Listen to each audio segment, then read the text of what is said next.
Okay, I'll go ahead and get started. Hi, everyone. Welcome this afternoon to the NCRCRD September webinar. I'm Dr. Maria Marshall. I'm the director of the NCRCRD.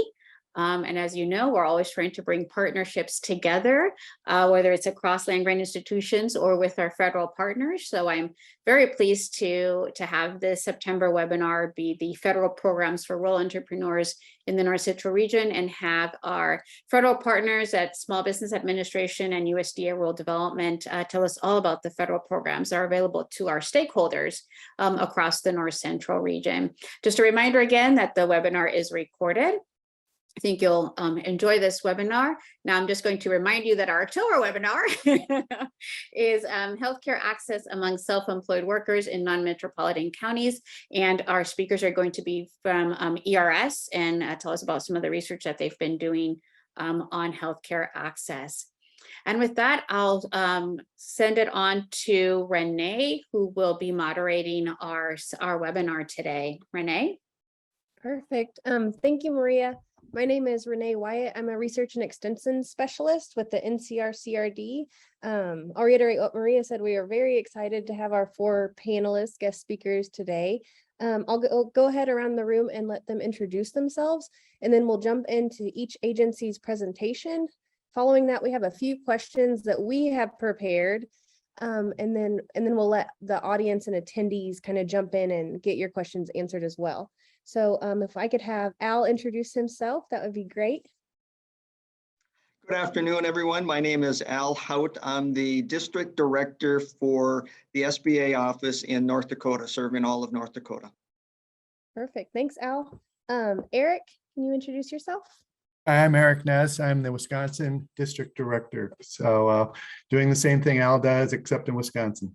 And also, both of us are in a rural task force for our SBA programs.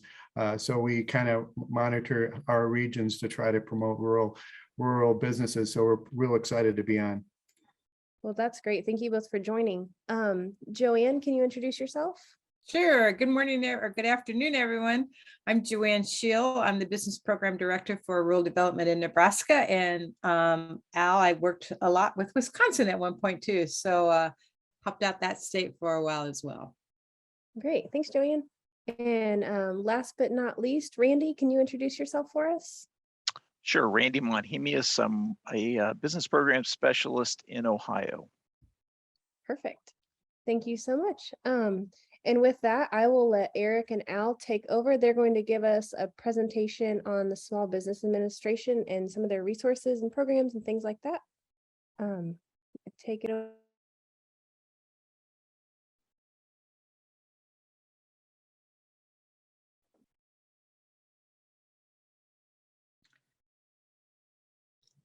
Eric, I believe you're going to start out.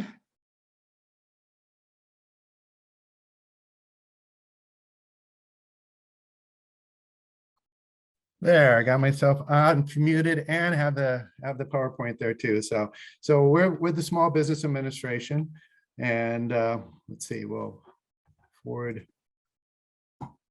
So our mission is start, grow, expand, and recover. As many of you have heard over the last 2 years, we've spent a lot of time on the recovery with some of our programs. But today we're going to really talk about some of our core programs. And so the one thing I wanted to start off with is the SBA Resource Partner Network. And so SBA funds almost over 1,400 partners nationwide. And those are the small business development centers, which we have located in all 50 states. And so basically, a lot of times working with the local universities to provide technical assistance training classes. We also have something called our Women's Business Centers that are also, now we have one in all 50 states also. And then we have a Veteran Business Outreach Center called VBOC to help veteran business owners around the nation start their business and grow their business. And we talked a little bit about the SBDC, and we talked about the Women's Business Center and the VBOC. We will talk a little bit more about some other programs too that we're coming out with. So Federal contracting is really a big deal, especially with the infrastructure bill and some changes that have happened in the federal contracting arena. Basically, we do is set up goals to help small businesses participate in federal contracting. And so we've had really some substantial changes in there. So one of our goals is women-owned small business, which is the goal is 5% of federal contracts should go to women-owned small business. Disadvantaged small business, the goal last year was 5%. This year, it's 11%. So there's a huge change.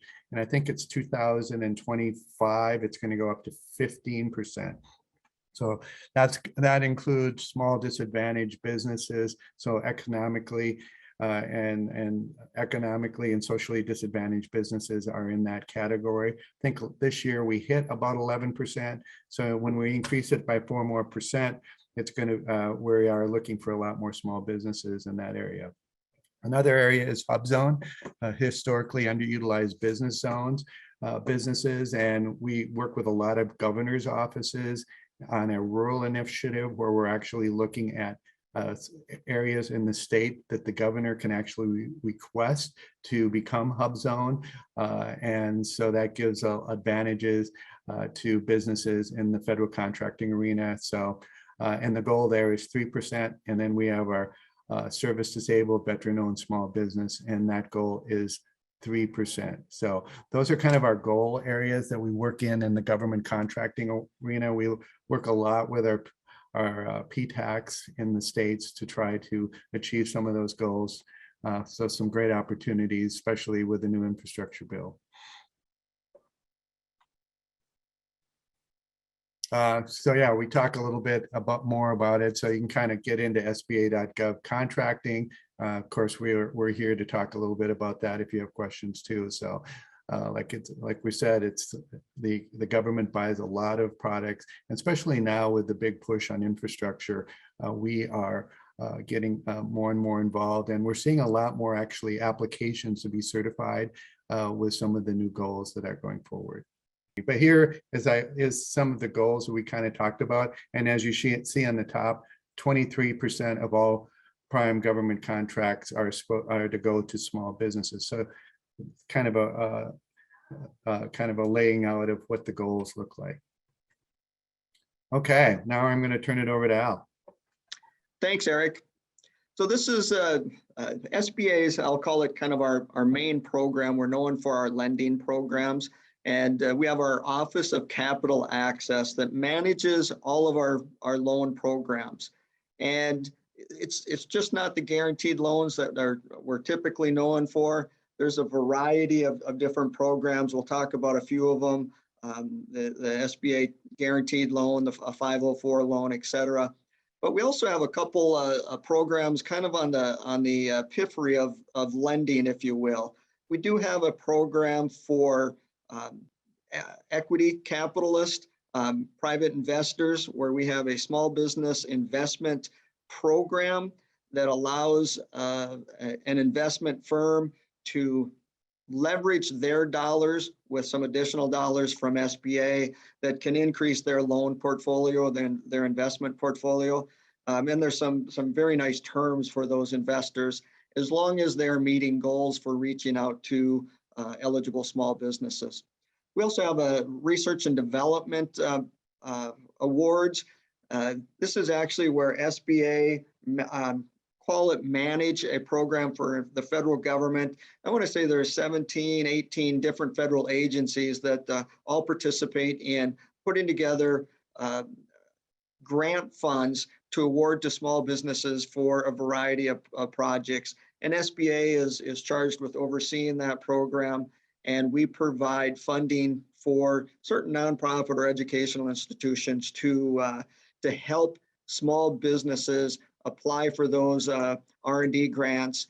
And it's a great way to get some small businesses some additional capital. Finally, we have the Surety Bond Guarantee Program, where SBA will guarantee bid bonds, performance bonds, and also payment bonds for small businesses who are needing that additional backing to get larger contracts. So we work with a variety of surety companies across the country to help guarantee those larger bonds that businesses might not otherwise get if it wasn't for the SBA. Next slide, please, Eric. And Eric, I'm still seeing the funding one, but I'll go ahead and start talking about the loan programs. An SBA Guaranteed Loan is much like the USDA-Rural Development Guaranteed Program, where SBA can guarantee up to, or I should say guaranteed loans up to $5 million on the 7A program, which is a bank guarantee program. Got it, thank you, Eric. That program can be used for a variety of purchases, from starting, growing, getting a startup off the ground and expanded. It can be used to purchase a small business. We have a lot of, up here in North Dakota, a lot of businesses that are owned by baby boomers that are now looking at getting out of the business and retiring. And financing those transactions sometimes gets a little difficult with the blue sky. There's not a lot of collateral value there, and lenders get a little nervous with that. So we're seeing more activity with succession planning and utilizing the 7A guarantee for that.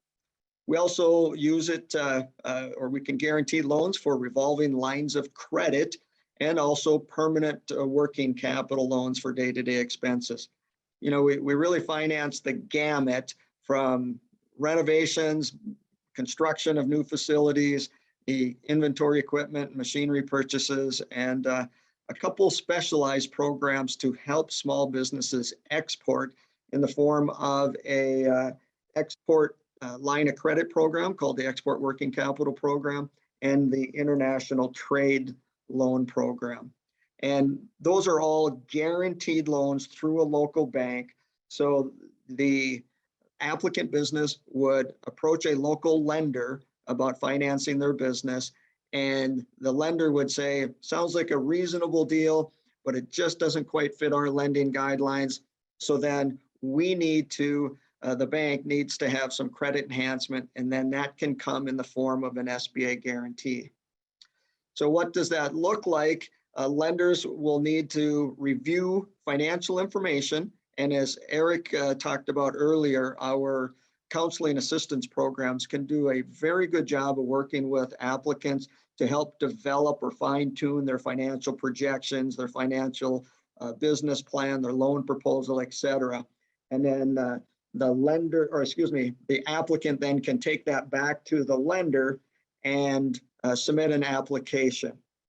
The lender is going to look at that very similar to their normal traditional review process. They're going to make a credit decision, and then if they decide that it's a good credit and they want to proceed with it, they will go ahead and submit it to the SBA on behalf of the client. The loan then, if SBA agrees to guarantee that loan, the loan comes from the bank to the borrower, and the borrower pays the bank back, and hopefully it all goes through, it all works, and everybody's happy. If the business doesn't succeed and there is a loss, then SBA will work with the lender to liquidate the collateral and pay out on the remaining guaranteed portion. One thing that we would like to highlight is SBA has a lender match program. We're hearing a lot that businesses are struggling with finding a lender that is willing to finance their business idea. And sometimes it might be just a lender across the street, or it might be a lender across the state. But how do you find that lender that's looking for SBA lending opportunities? So SBA developed this program called Lender Match, where a business can go in and enter some basic information about the type of loan they have and the type of business they own. And then they hit submit, and the system will send an email to interested lenders who can either opt in or opt out of the application process. If they opt in, it'll send an email to the client with the contact information for the lender, and it opens up that line of communication. It's then up to the lender and that applicant to exchange information, submit an application, and then if the bank wants to proceed, they will go ahead and request an application from the client, and that may include an SBA loan guarantee application as well, in which they would submit it to the SBA. As I mentioned, we do have some specialized assistance programs. So we're highlighting our exporting options, and we have a variety of programs to help small businesses get into exporting. First of all is counseling and training. The export assistance centers, I think there's 10 across the country, have specialized loan experts on export financing. And so clients can reach out to them and talk specifically about financing their export sales. And also each SBDC across the country, and there's every state has an SBDC, and every SBDC network is required by SBA to have an export counselor. And so small businesses can reach out to those export counselors and get additional assistance in finding out if there's markets for their product abroad, what it takes to get that product, that sale generated, the sale closed, it's shipped internationally, and then also collecting on that sale.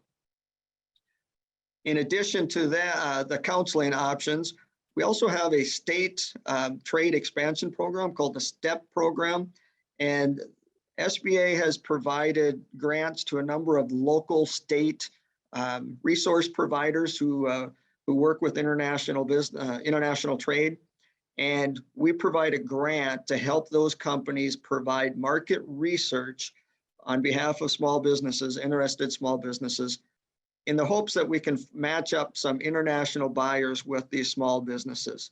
And so the STEP program provides funding for some of that research. It can also provide funding to a trade show abroad. It can provide funding potentially for translation services.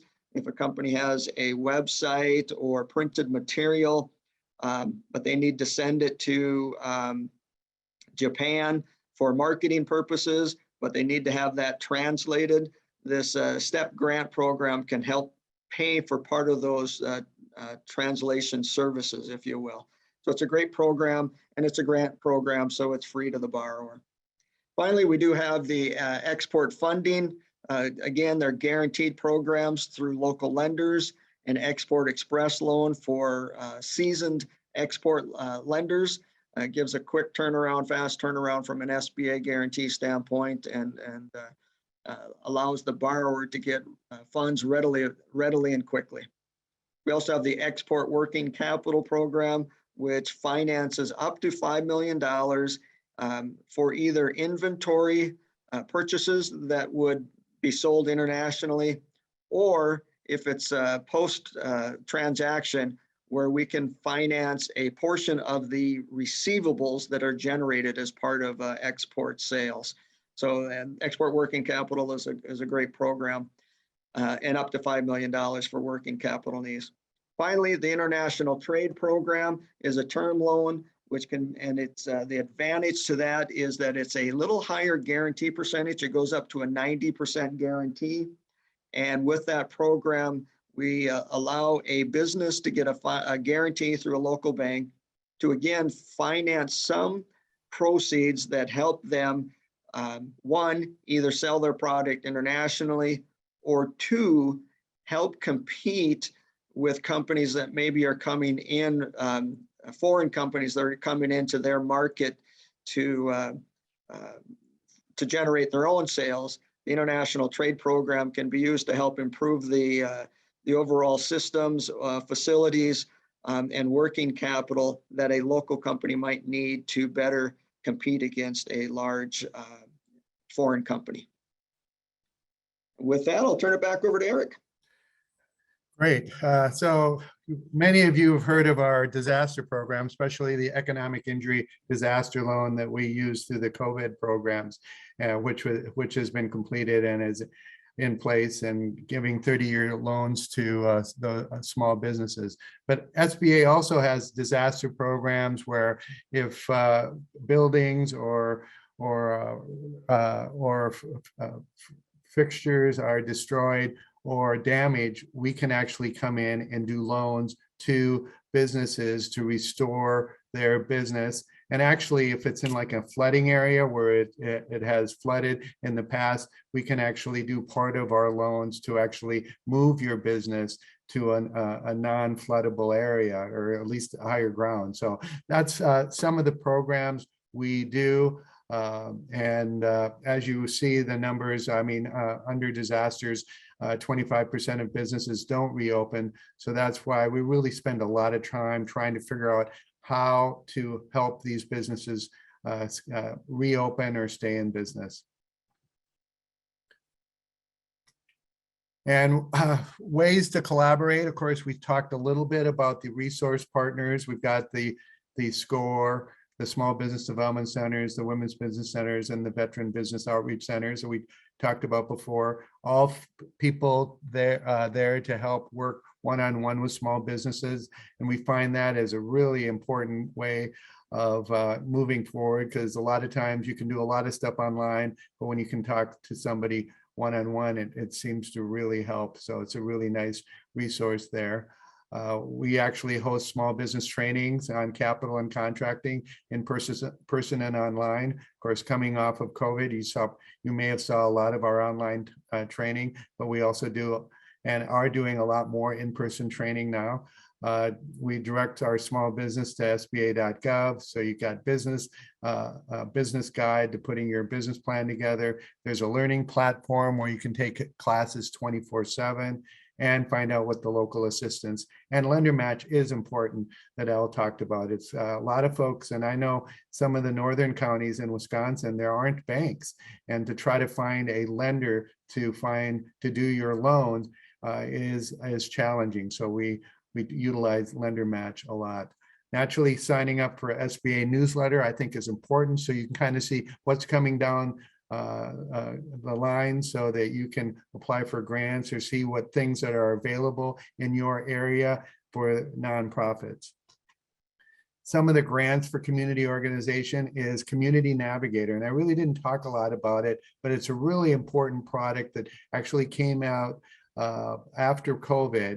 We knew that there was some areas of the state, whether it had been urban or rural, that we really didn't hit very well. And so this is a navigator that goes to a hub and then spokes out into the market, which could be chambers of commerce. I know in Wisconsin, we have all of our three of our CDFIs that are native funds are our spokes.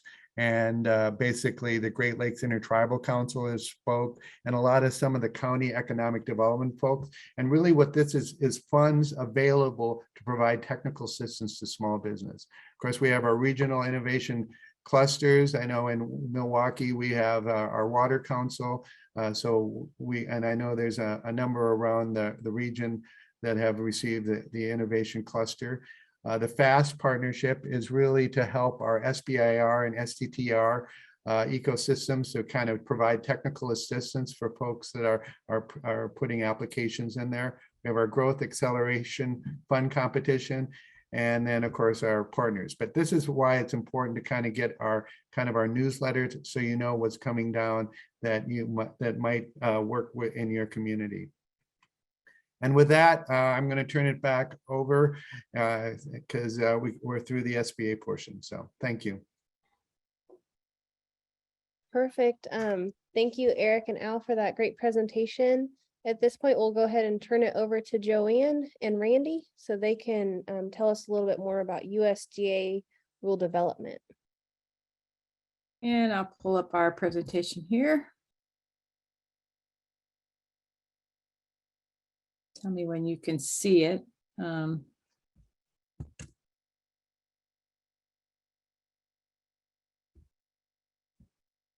Looks good. Does it look good? Okay, great. So thank you first for inviting Randy and I to your presentation today and to this meeting. We're excited to tell you about some of our programs through rural development. So we're going to start with just talking about our mission and some of the different programs we have within RD. So we are committed to helping improve the economy and quality of life in rural America. We can't do projects in communities of over 50,000. So our whole focus is on those communities less than 50,000. Our administration, the Biden-Harris administration, is asking us to focus on these initiatives for the year: recovery from COVID-19, which, as you know, has impacted many of our rural areas; equity, ensuring that all of our rural residents have equitable access to our programs; and reduce the climate pollution by being more climate smart with our programs. We have over 40 programs. So when you're talking about something that you need for your rural area, I always suggest to people to give us a call, because we can help you weed through all those programs. You can definitely go to our website. They're all listed on our website. But if you really want some help in trying to decide which program would be best for your needs, give us a call and we can help you out with that. So we support rural communities with loans and grants. Those loans can be direct loans or they can be guarantee loans. And our portfolio of investment exceeds $220 billion.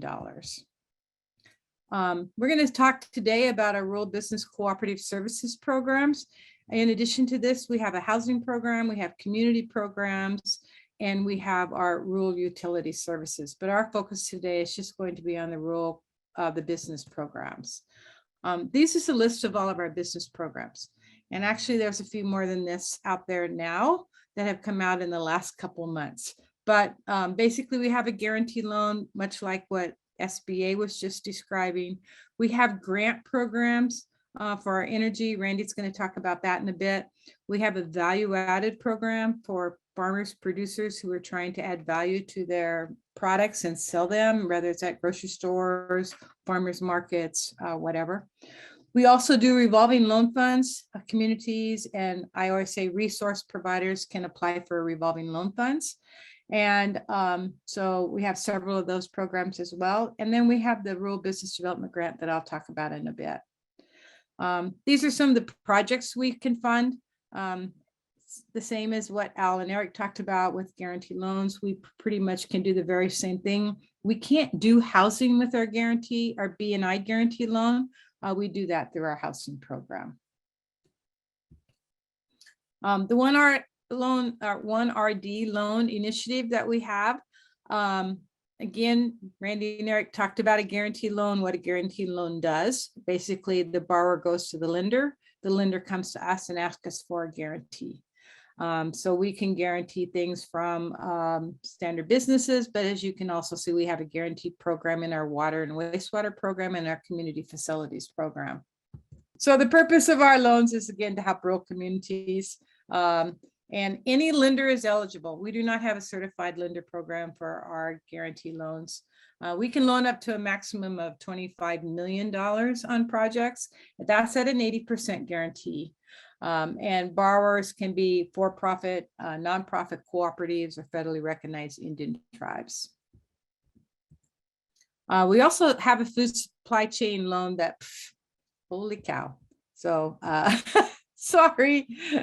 We also have a food supply chain guarantee loan program that, I don't know what's going on here.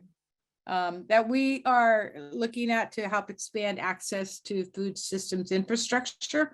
We are looking at trying to increase the capacity of our food businesses, our food processing units, our distribution, the whole food supply chain.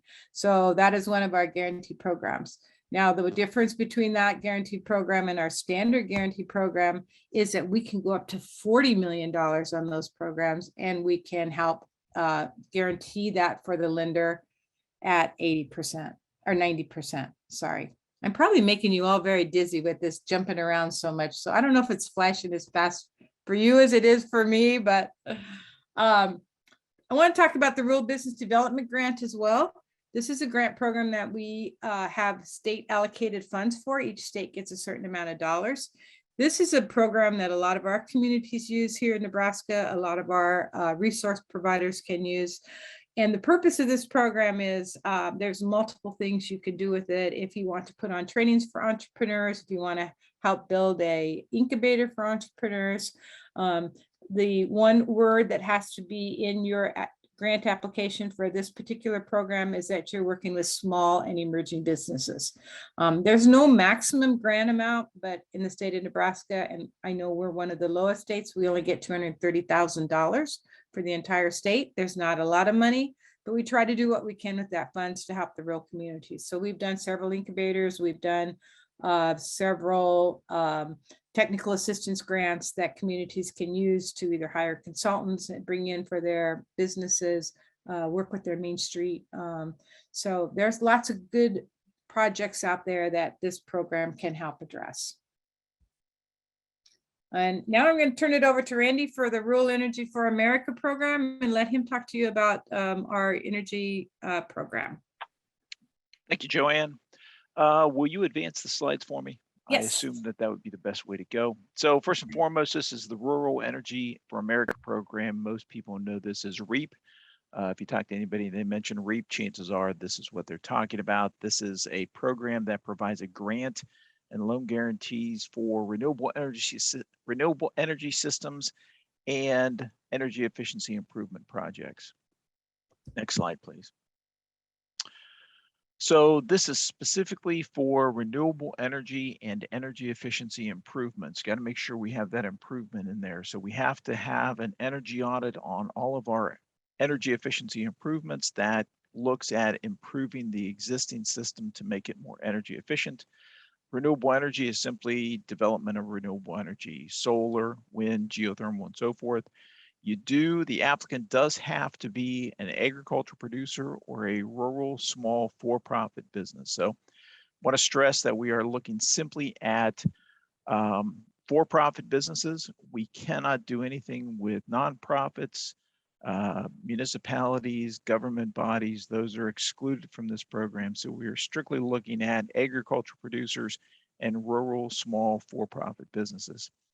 This is a grant program of up to 25%, of the program. That's all right. This is the types of projects we are looking to include on the energy efficiency side: lighting, heating, cooling, ventilation, so forth, renewable, solar, wind, geothermal, anaerobic digestion. That's a big system that we have funded quite a few of those projects here in Ohio, and I think throughout the country as well. So grants, loan guarantees are eligible through this program. Next slide. So this is kind of a diagram of what type of assistance we can provide with our grant. Renewable energy is a grant, maximum grant is 25%. $500,000 is the maximum grant, so a total project cost of $2 million. Anything over that, again, the maximum is just $500,000.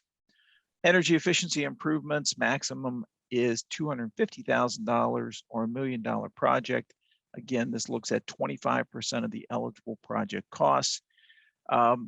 Just to kind of give you a feel for where this program is going, we had a substantial increase in funding in the Inflation Reduction Act that was passed by Congress here a month or 6 weeks ago. We are still waiting on what that means for each of the states. Are we going to get an increase in allocation? Are they going to increase application amounts? We really don't know at this point in time. We do know that the language was included in the Inflation Reduction Act for an increase in funds. So we are anticipating more funds, but how that's going to affect each of the states, we're not really sure, but at least you have an idea as to what this program entails. Next slide, please. This is our loan guarantee program, very similar to our business and industry loan guarantee program. Maximum of $25 million. It can be an 80% loan guarantee. We can look at up to 75% of the project cost with a loan guarantee. So there has to be some buy-in of the customer itself. So the maximum is 75%, at least federal participation. The applicant has to find other resources of funding for the other 25%.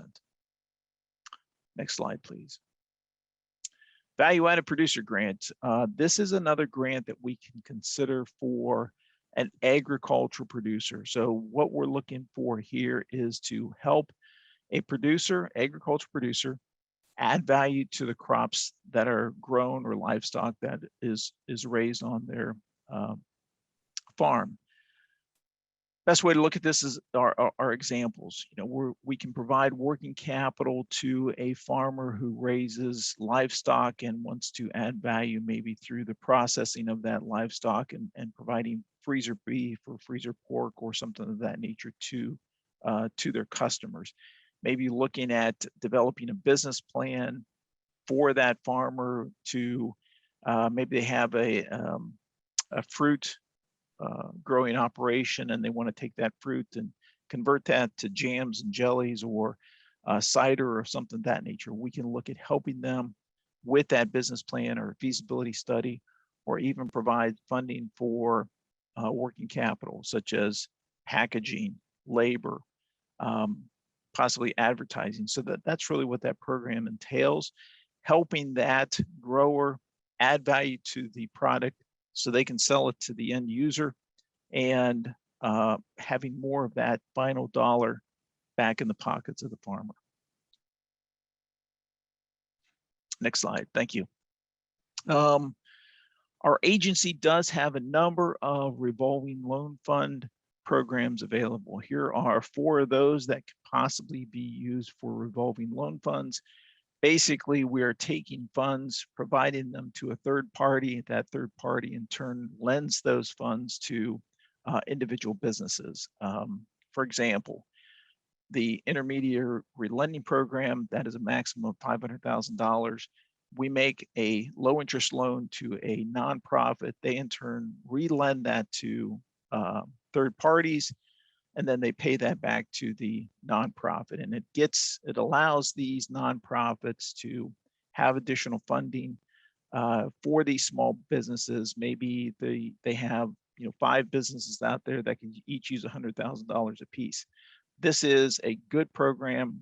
All of these programs are very good to address those gap financing needs. So we always like to see a bank, maybe our program, and the individual business providing capital into a project. It splits the risk that way, and it's a better opportunity for everybody to get paid out. Of course, the SBA was on here as well, and we do partner with the SBA frequently. We have discussions, every state has discussions with the SBA in their state as to what types of projects we can assist with. Through the SBA, or through the BNI program, we have done some projects that involve real estate where we finance the real estate. SBA finances or helps with the equipment. We hold workshops or provide assistance to the SBDCs. Whatever we try and do, we try and have that partnership where if we can't help them, we try and have the SBA work with those businesses and vice versa. Next slide. Here's a list of websites that you can use to access all of our programs. Certainly, I think the most important thing that we can relay today is that make those individual contacts with the rural development staff in your state. Each state has their own energy coordinator, program director, and so forth. And it's important that you open those discussions with those individuals in RD, so we can have an idea as to, okay, how can we help you? What programs can we consider that may help your project? If we can't help you, we generally try and find somebody who can. Is there a revolving loan fund locally? Can the SBA, can the SBDC help you? Those are the things that we try and work with you in getting to a point where we can help these businesses be successful So we try and develop those partnerships and move from there. Here's our contact information. Joanne's email address, my email address. Certainly that is the best way to get a hold of either one of us. And we always reply as quick as we can. So please take note of that and either send us a quick email or give us a call. Perfect. And I think Thank you. we have our first question on, it says USDA slide on revolving loan funds. Presenter gave a brief overview on number 1, but not the remaining. Could you provide an explanation of 2, 3, and 4 on the slide? Sure. So those are rural business development grants, the rural RMAP, and also the Red Leg program, the Rural Economic Development Loan and Grant Program. Those programs work very similar to the IRP, the Intermediary Lending Program. The Rural Economic Development Loan and Grant Program, that is there's 2 programs in one. One is a loan program, and that is specific. So let me take a step back. The Rural Economic Development Loan and Grant Program, there's 2 programs in that title. There's a Rural Economic Development Loan, known as a Red Loan, which is a loan that our agency makes to an eligible entity, such as an electric co-op. They in turn pass that loan at 0% interest rate on to a third-party for-profit business or a not-for-profit business.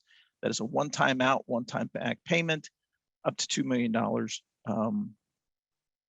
It is the maximum loan amount. Benefit there is at 0% interest rate, but for 10 years. So it's a shorter amortization period. The grant is a grant that we make to the electric cooperative or telephone cooperative. They in turn establish a revolving loan fund.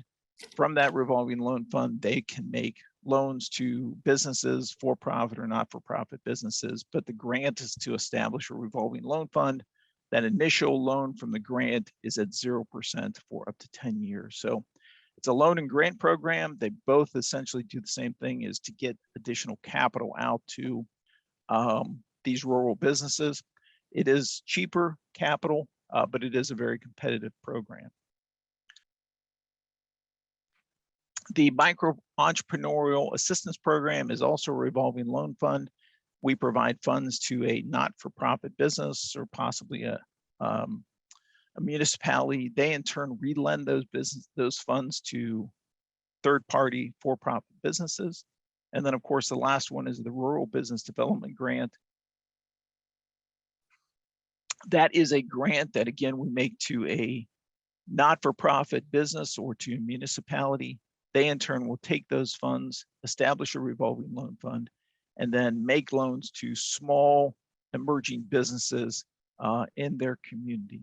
And then once those funds are repaid, again, they can make additional loans based on those funds. So rural business development grants are competitive, very competitive. And so we try and encourage those possible applicants to look at all 4 of these programs if they want to establish revolving loan funds. Does that answer your question? I hope. Joanne, is there anything you want to add to that?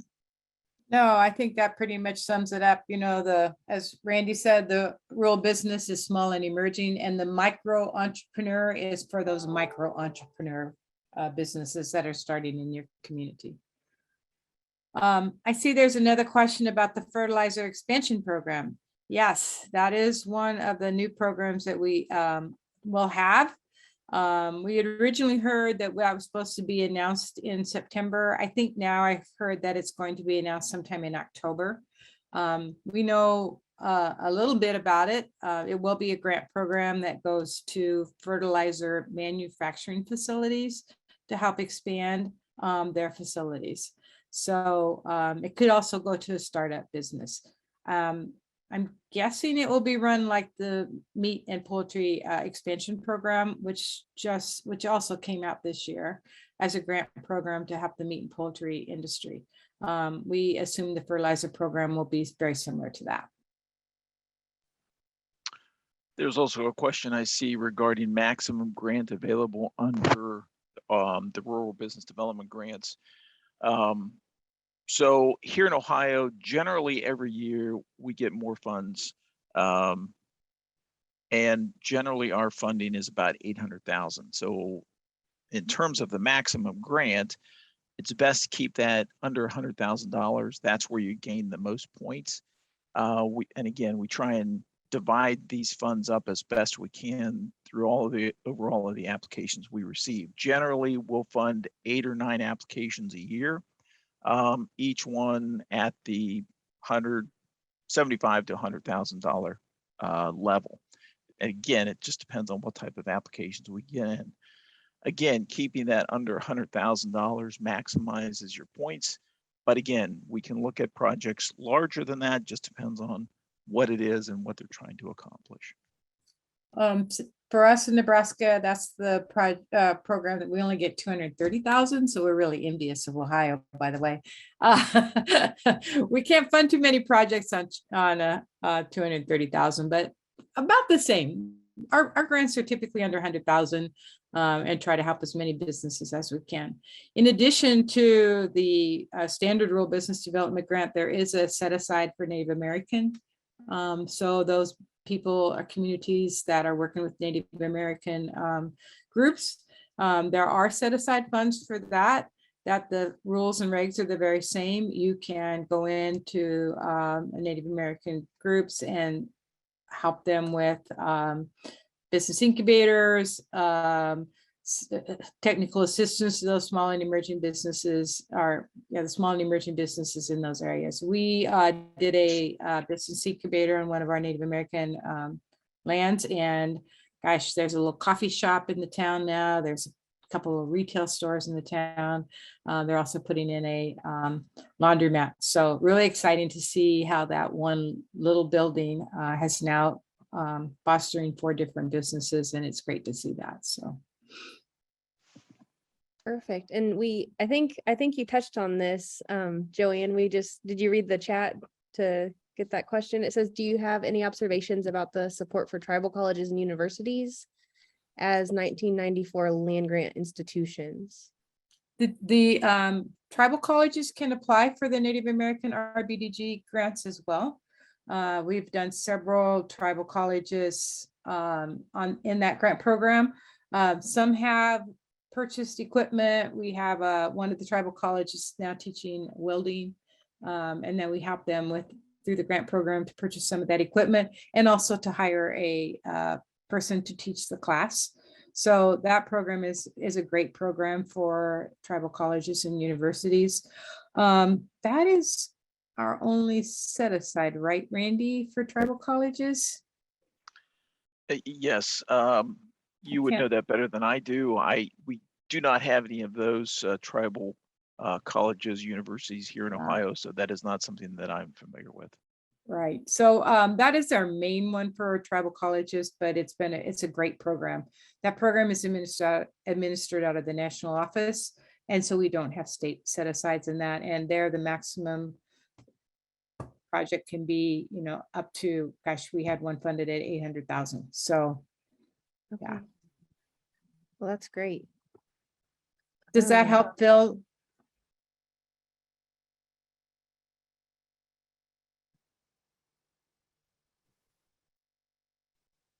Let's see. We'll see if anyone else has any questions. Well, thank you to SBA and USDA-Rural Development. Those were great introductions to the programs that both of your agencies offer. We'll go ahead and if people have questions, go ahead and drop those into the chat. But I think we're going to go ahead and start with some of our questions that we have for our federal partners here. And we'll start with SBA since we just heard from USDA-RD. So which communication methods work best to reach your rural entrepreneurs that you work with? Eric and Al, what do you have to say about that? For us, a lot of what we do is through the local lenders. It seems like just about every rural community has a bank or a credit union. We do a lot of outreach with the lenders to promote our loan programs, but then it also seems like businesses, a business owner, an entrepreneur, if they have a question, oftentimes they reach out to their local lender to get some guidance and ideas on that. And then that seems to feed into our program as well. And in North Dakota, again, to kind of tout our resource partners again, while there's one SBA office located in the state currently, there is 3 SCORE chapters, there's 2 women's business centers, there's 1 VBOC, and there's 11, 12 SBDC centers that are spread across the state. So reaching out to one of those seems to have helped with that kind of geographic dispersion, helps reach all corners of the state. Eric, you have anything to add? Yeah, in Wisconsin, we work heavily with the county economic development groups because that's basically they're heading it up for the county. In fact, the Navigator grant is kind of really focused on trying to hit areas that we weren't hitting as well as we should have. And so one of the ways to do that was, of course, we had a grant, I think that went to one of our colleges, and then they got a lot of county ED people involved. So basically it really helped us hit rural areas where, they're actually a part of our system, much like our SBDC and SCORE, now just with the Navigator program. So we found that is successful. And then, partnering with some of the associations, like there is an associations of county ED people. So we're really kind of connected with them also to try to get the word out. Naturally, the lenders and our partners, but really, I think, and then sometimes, just doing some of when we're in that area, doing the local radio stations, we seem to have a really good results in getting the information out. That's great. What about Randy and Joanne? I'll What start, communication Randy, if you want to add in, Sure. but ditto to everything that SBA said. Only we do have staff out in the rural areas. So each of our offices have staff in the rural areas, which does help a lot. We have many different target audiences that we're trying to reach. The lenders, we have ag producers, we have small businesses, we have community, we touch all kinds of people in the rural area. So we use a variety of methods too. Probably our biggest, probably the biggest bang for our buck is through our resource providers that are out and also in the rural area. So we try to stay connected with the Chamber of Commerce's, the local economic development people, and we're always putting out information to them. It's hard, I will tell you. That's why I always tell people, if you have a very specific, if you have an idea, call us, because we are more than glad to help you. And just to kind of tag on that a little bit is that, what we're looking for from these businesses, certainly the revolving loan funds target some of the smaller rural businesses and entrepreneurs, and they should be developing a business plan. And so we try and work with the SBDCs and those revolving loan funds to make sure that these businesses have a good business plan. And so our communication is with the SBDCs and some of those others. When you get into the business and industry loan guarantee programs, generally 500,000, million, that's on the lower end of what we do. The SBA picks up some of those smaller loans, 100,000, 250,000. That's kind of, and I don't want to speak for the SBA, but that's right in your wheelhouse. So we do, our average loan is probably $5 or $6 million. So we're kind of past that point of those beginning businesses, although some of the programs that we have certainly touch on that. But again, the business plan is very critical, and partnering with the SBDC and some of those revolving loan funds, those entrepreneurs can get that started at least. Okay. Anyone have anything else to add on the communication methods? If not, I know we've got a few more questions. And we've got a chat here. It says, I want to expand my business by developing a food sovereignty program within my building for the community. I need to build equipment for a test kitchen and hydroponics or aquaponics food system, which would provide food in an indoor farmers market year round. Please point me in the right direction. So where would this individual start? So I guess my first question would be, is this a for-profit business, not-for-profit business? Not-for-profit, if they are looking at developing a kitchen, a community kitchen that could be It says rented out by for-profit. others, rural business development grant could help if it was a not-for-profit. We get that started. This is a for-profit business. Mhm. We could possibly look at the B&I program.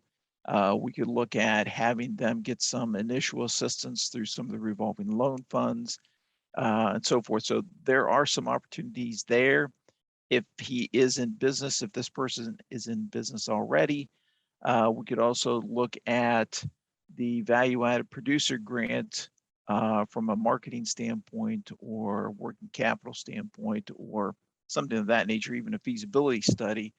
But the value-added producer grant, you have to be in business already producing a product that you're going to use to look at that type of expansion. So there are some opportunities. And again, I would encourage them to work with their local, either SBDC or contact somebody locally for the for our agency. Joanne? I would agree. Yes, as Randy says, the value-added producer grants a great opportunity for those people who are have a small business. We're pretty loosey-goosey on being in a business for 2 years. We just want to know, we just want to see that you are actually operating a business and have the capabilities to do that. So if you're going to farmers markets now with tomatoes and then you want to switch to this more year-round farmers market in a building, that business that you're in for that first 2 years would probably count for that.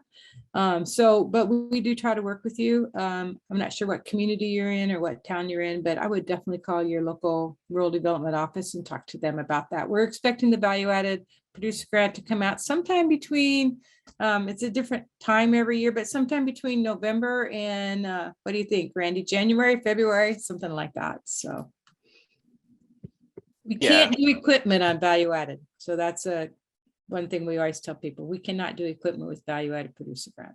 That you would have to do, like as Randy said, through a revolving loan fund or through the B&I program. From the SBA side, since it's a for-profit entity, we actually can do an SBA loan for a for-profit business like this. Our loan sizes can go up to 5 million. But right now, starting October 1st, we are actually paying the upfront fees and the ongoing fees for loans up to $500,000. So this one might be a great opportunity, depending on what the project size is. Naturally, we can go to 5 million, but if it's 500,000 and lower, they could actually get their fees paid. And the nice reason, I mean, the good reason to go with rural development or SBA is we kind of lengthen out the loan terms as opposed to a conventional loan. So on equipment, we can go up to 10 years amortization, which actually probably will make your loan payments a lot lower and give you a good opportunity for success. So, and of course, our programs work through banks, credit unions. We also have micro lenders in the area. They do loans up to, what is it, Al, about 20, was it, I can't remember, is it $50,000? Yeah, $50,000. So you got those two great opportunities. So one thing that I would also add too is that you're looking at the a proposed business idea. So backing up a business proposal or a loan proposal with a well thought out, well written business plan, possibly using the research from USDA's programs to add in to support the marketability of your business. And the key is going to be able to show the financial projections that will generate enough sales, enough profitable sales to repay the loans. So that feasibility study and the financial projections would be huge in a case like this. So my recommendation, first step, reach out to one of those counseling resource partners. Great answer. We have another question in the chat. Please clarify on the USDA value added producer grant. And the comments on being in business 2 years, I thought it had two pieces. Number one, planning that includes startups, and number two, implement of plans excluding equipment and real estate. Renee, I think there's a question before that about the Rosebud Reservation, also exploring how to expand its food Okay. sovereignty program. I'll just take that quickly. Yes, you would be eligible for the Native American Rural Business Development Program, where that would allow you funds to that program as a grant. You can actually look at equipment. You can look at the technical assistance you would need to put that program in place. You could look at hiring people to do that. So that would be a definite great place for you to start. Grant, and I'm not going to remember Grant's last name, but Grant up at the South Dakota, he's the business program director there. So I would definitely give him a call. The Rural Business Development Grant won't be open probably till February. Well, it's probably going to be open in November, December of this year, and applications will probably be due sometime in February, March. So, Okay. yes, and you are right. There are two different types of programs under the BAPG. Actually, with all the different combinations, I think we could say there's probably 50 different combinations that you could apply for under BAPG, depending on what type of business you have, what type of product you're selling. But the two main ones are, there is a planning grant. The planning grant does allow you to put together that business plan, marketing plan, feasibility study that Eric and I were talking about, that we also use. Our lenders are wanting to see that on these businesses. But that grant program would help you pay for someone to put together a marketing business plan or feasibility study for your business. And then the second part of that would be the working capital grant, we call it. And that would be where you are using the funds for marketing your program, your project, including things like all your overhead costs, buying labels, buying packaging, could pay for your utilities, it could pay for your labor. It will not pay for equipment. So no real estate, no equipment on the value added. That grant was originally came out in 2002 under the original Farm Bill. And the purpose of it was to help farmers, producers with marketing of products. And so there is no equipment or real estate that could be purchased with that. Okay. Perfect. I don't see any more in the chat, so we'll go on to our next question that we have for the four of you. Which support organizations have you successfully partnered with to reach more rural entrepreneurs? We started with SBA last time, so we'll jump to USDA-Rural Development if Randy or Joanne want to take that. Sure. Every rural partner that we can reach, that's who we want to be work with. We work with, gosh, that is our best resource for hitting our rural entrepreneurs. As you can imagine, sometimes it's like finding a needle in a haystack as to who wants to start a food business or who wants to raise vegetables to go sell the farmer's market. We don't always have those direct contacts. So we really rely heavily upon our economic developers in those rural areas, or Chamber of Commerce, or sometimes just the person who is heavily involved in the community, which sometimes can be lenders, mayors, whoever. We try to get our message out to as many people in the rural areas as we can. And we do that also through media sources, Twitter, go radio stations, the local TV stations, newspapers, as many as we can hit. Okay. I don't know if Randy has anything to add. The only thing that I would add is the Farm Bureau is a good resource yes. That's a as great well. one. So if you're a member of the Farm Bureau or contact them, they are also a very good resource to distribute our programs. It's a great one. Information. Al? From SBA standpoint, a couple of years ago, we reached out to the North Dakota League of Cities, and they are association of mayors, and working through that organization, we're very effective at getting additional information to the smallest of the small communities. They did a very nice job with us of sending out information to their mayor groups. and that helped a lot. The other thing is the local economic development organization. I think Eric mentioned that earlier. Most of the community economic developers are part of a statewide association. So working with that state association to reach the local economic developers works well as well. Okay. We've also worked with a rural partnership, which was an organization that was set up in Wisconsin. Rural development is also a part of it, where we do like 4 sessions around the state where we actually listen and find out what's happening in the community. And basically they put it at different places around the state. So every year we can kind of hear more and then let people know our programs. We also, and I just did a conference, I think last week, with the Hmong group, with the Hmong Chamber, where they do a lot of food trucks and, you know, a lot of rural businesses and working with farmers markets. So, you know, working with our local chambers is very, very important. Perfect.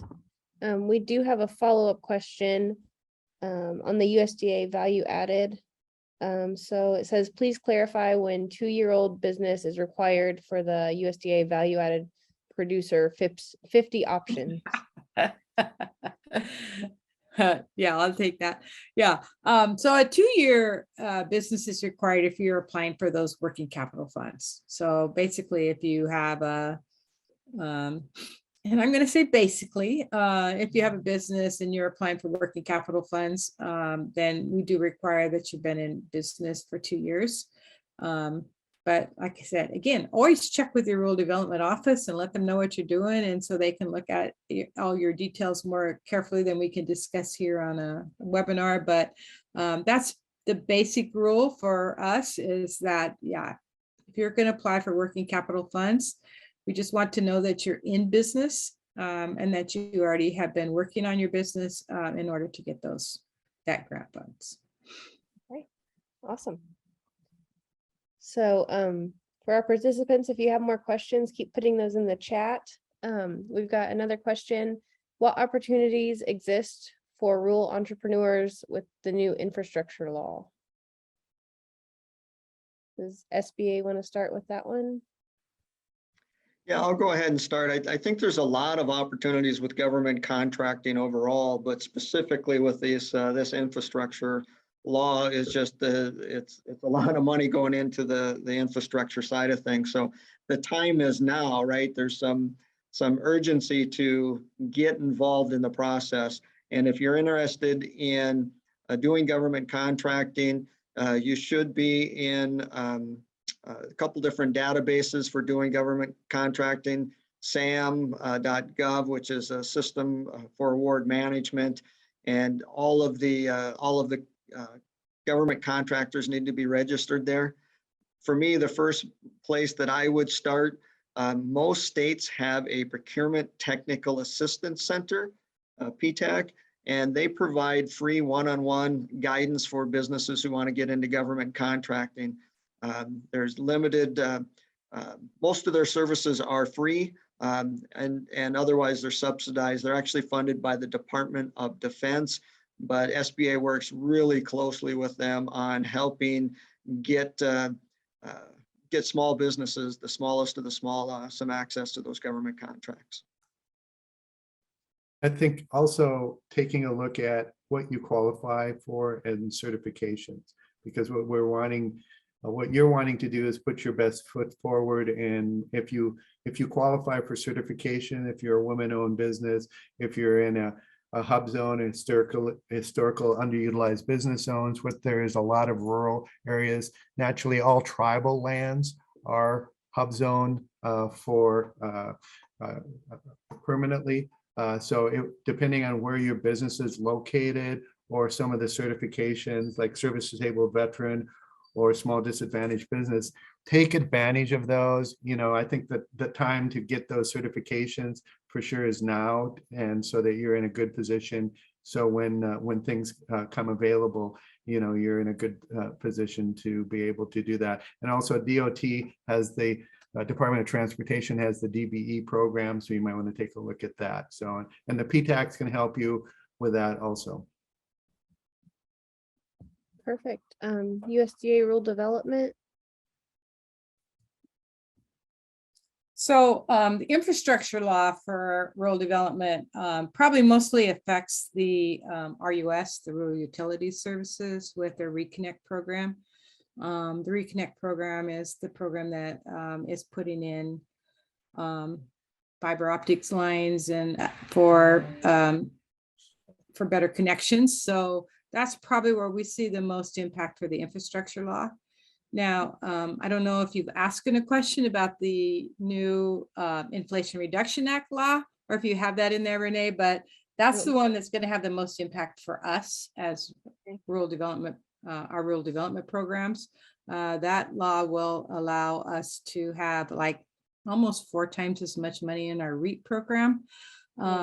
You know, there's all kinds of talk about how that's going to be administered and what's going to happen, but currently, I think Randy talked about that 25% of your total project cost is covered for a project that you want to do for energy efficiency or renewable energy.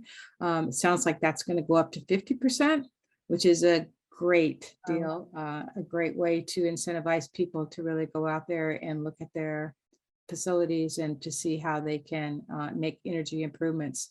I always tell one story. We have a small microbrewery in a rural town. The rural town is probably less than 2,000 people. The microbrewery in the summer, their heat or their energy bill was typically $1,000 a month. They put solar panels on top of their building. And after the solar panels were installed, their energy cost was $100 a month. I mean, that's money directly into the pocket of the owner. That cuts their overhead way down. So we're really excited to see how we can help businesses in rural areas with this new energy, with the amount of money we're going to get for the energy program as it comes through. As Randy said, we don't know the details. We don't know exactly how it's going to work, but we do know that we're going to have a lot more money to get out the door. So we're really going to be excited and busy to get that money out to those rural businesses. I don't know, Randy, if you had anything else to add. No, I don't, but thank you. I think the increase in the funding for the REAP program is probably the biggest thing that we'll face here. So we'll just have to see how that all transpires. Okay. We have another question in the chat for USDA-RD. Any new grant program coming from USDA for startup custom meat locker or processing plant? Startups were excluded from prior grant program offered during the pandemic, except Inspector grant program. That was one of the programs we had, the Inspector grant program. We did offer, there was a grant program that came out offering up to $25 million in grant funds for startup businesses. That program is not closed yet. All the applications are in. We're waiting to hear on the number of awards from that particular program. I don't know where that program is going to go next year, if we're going to do another one or not. Again, those funds did come down through the infrastructure law. So I'm not sure how that's going to happen. I would say stay tuned. The Biden-Harris administration is very, very concerned about the food supply chain and the businesses in that, and would like to see what we could do to expand them. So at this point, we're not really quite sure what's going to come next, but I would definitely stay tuned on that one. Okay, great. Let's see. How can rural practitioners play a role in helping entrepreneurs access federal resources? Do Eric or Al want to start with that one? I think the main thing is, just be an access point, referral source. Hopefully the rural practitioners are connected with us already. So if an entrepreneur is looking for help, be prepared to refer them to one of our organizations or our websites. And then again, for SBA standpoint, we do have those resource partners, the SBDC and SCORE, Women's Business Center, Veterans Business Outreach Centers.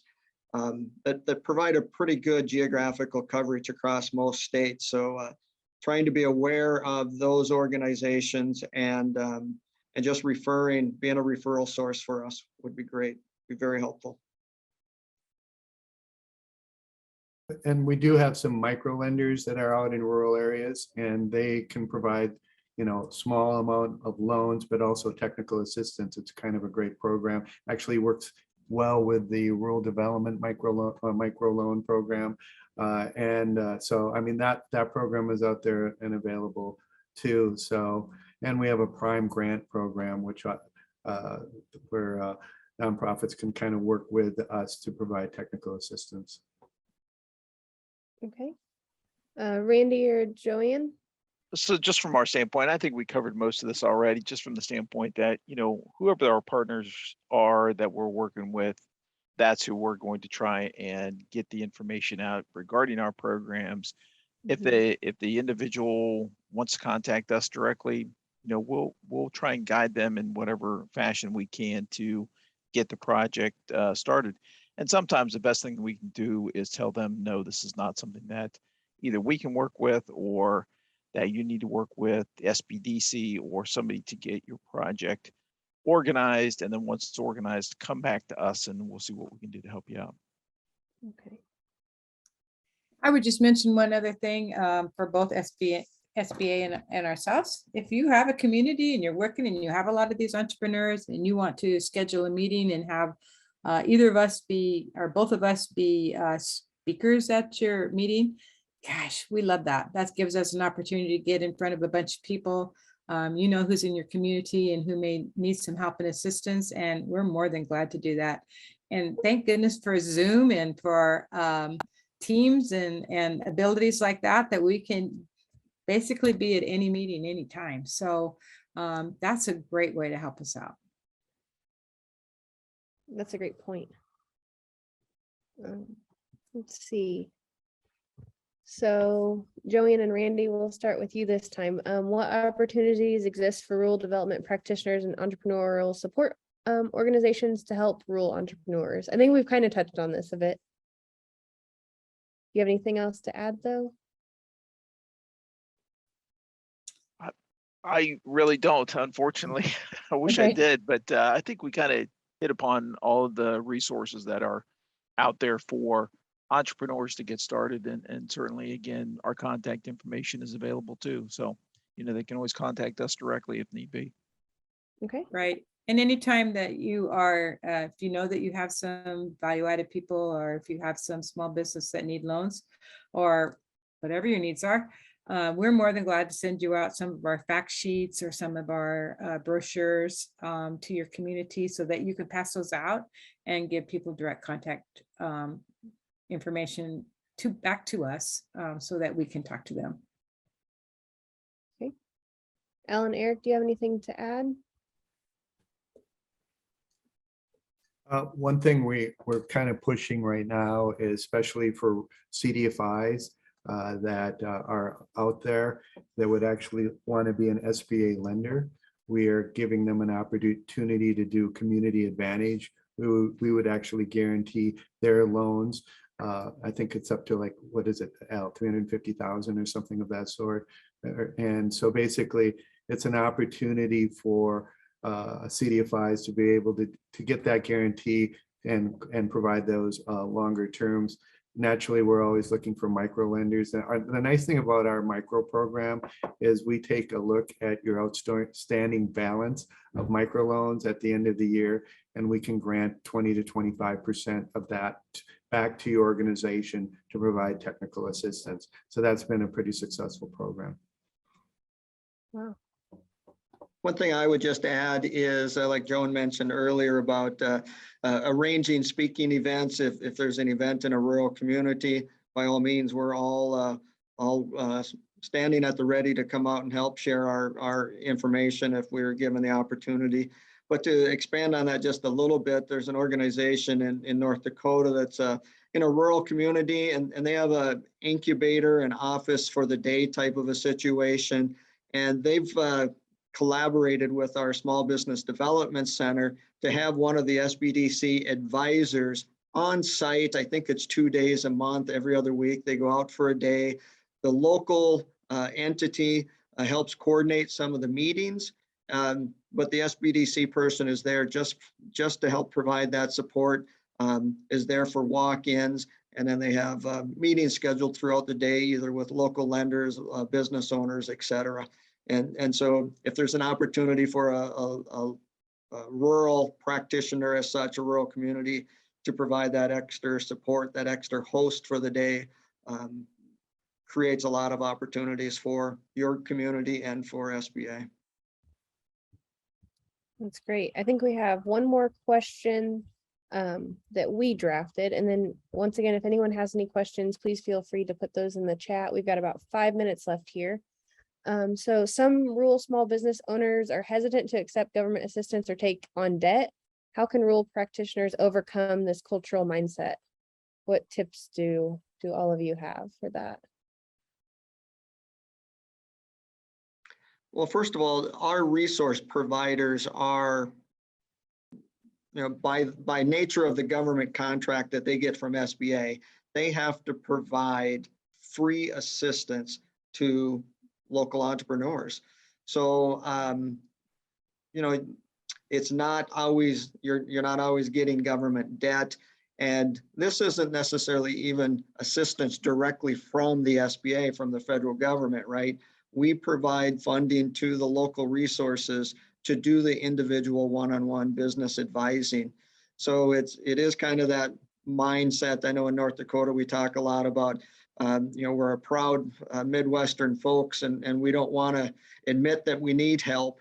But these programs are out there that really can benefit companies, and being that it's no charge because SBA is already providing the funding matched by a local or state organization. I think you just need to start pushing the positive aspect of, hey, take advantage of these. Your taxpayer dollars are already at work. Take advantage of them and have them help your business and make it better. I jokingly say in Nebraska that, that we do hear this, like you said, Midwest people are pretty proud and they don't want to necessarily take assistance, but I jokingly let them know that we all pay taxes and we don't want all of our money to go to Iowa. So, so I try to make them aware that, we're all paying taxes and this is money that does come back to our state. Also, that the help that this can provide a business to become a larger business, to hire people, to, make profits. It all helps our state and our tax base. So, in the end, it's a great opportunity for us. The other thing we do is if we know that the business is very sensitive or that the business does not want us to talk about it, besides maybe the first press release that comes out to say that a particular business got funded, we take that to heart and we really try not to do a lot of publicity about that business, understanding that sometimes that can make it tough on a small business in a rural area if their neighbors or whoever else are hesitant about them accepting those grant dollars. One thing we did see during the pandemic is we had the Eidl loan, which was a 30-year loan for, 3.75% interest rate. So it's a long-term rate. And we had a number of businesses who, when they had the ability to do it, they prepaid their loan. And then they ran into some more problems down the road. And so that took them kind of out of the program. And we also see that in a lot of other areas too, where you want to prepay the loan. Naturally, our program works through like the local lender or the local credit union. And so basically what we're trying to recommend is, when you get these programs in place, they're long-term debt, 20 to 25 years or 10 years on equipment. Make sure they, I think it's best to keep, instead of prepaying them and just to getting rid of debt or any debt, to basically have a larger cash flow or a cash reserve because, you know, when things bad happen, as we've saw over the last couple of years, having that cash reserve is so important. But we also know under growth, when you grow a business, that's a really cash user. And so it's a good opportunity to also utilize that cash in your growth, because sometimes it's harder to finance growth. So that's what we usually say. Those are great points. Randy, do you have anything to add for this last question that we have? No, I think they covered it, you know, and again, I think as long as you stress the importance of growing your business and that business plan and where they want to take that, I think it all kind of makes sense that this assistance is there and they should be willing to use it. So, thank you. Great. Well, that brings us right to our 3:30 mark. We don't want to take any more of your time, but the NCRCRD really from the bottom of our hearts wants to thank our presenters from SBA and USDA-Rural Development. We really appreciate your input and your presentations and sharing your resources. And we want to remind everybody to join us next month on October 12th as we dive into healthcare access among self-employed workers. So thank you all for joining us today, and we hope to see you back soon.